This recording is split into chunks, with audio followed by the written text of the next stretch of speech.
Euclid Book 4, proposition number 4 looks a lot harder than it actually is, okay?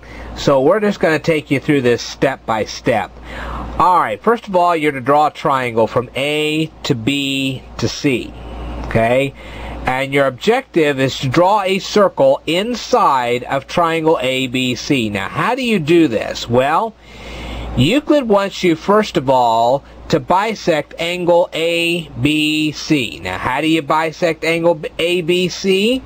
You use Euclid Book 1, proposition number 9. Then Euclid wants you to bisect angle ACB.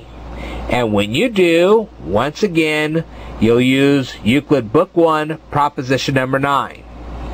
Well, you draw the bisecting lines, which are from B to D and from C to D, and where those two lines meet, that's going to end up being the center of your circle. But now, you don't know that's the center of a circle yet, but that's what it's going to be eventually.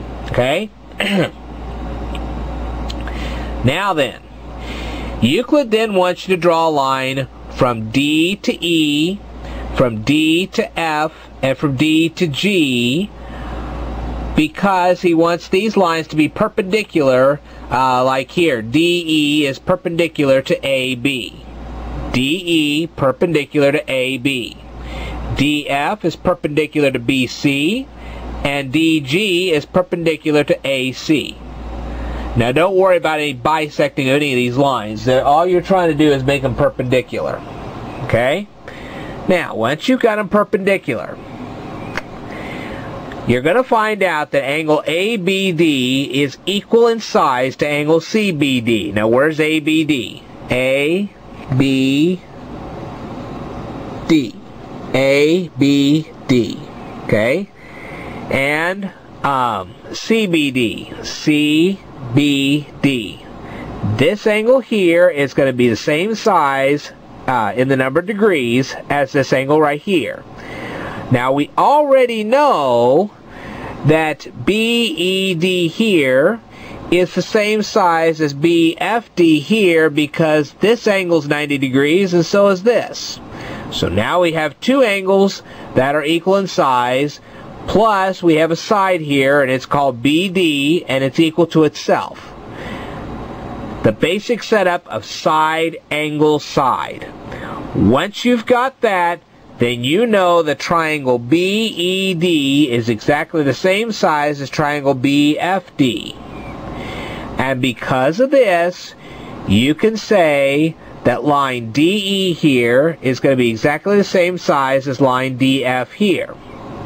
So far, so good.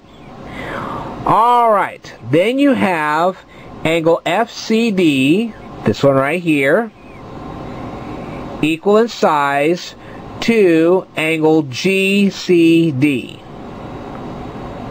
These two angles right here are equal in size. Measure the number of degrees, you'll find out for yourself.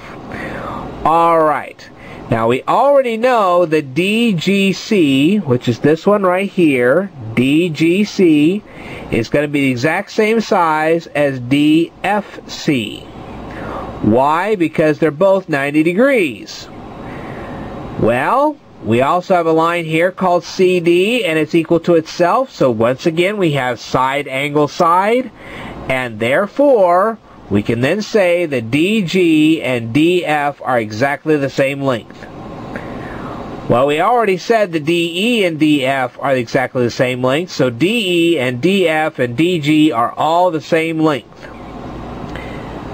Therefore,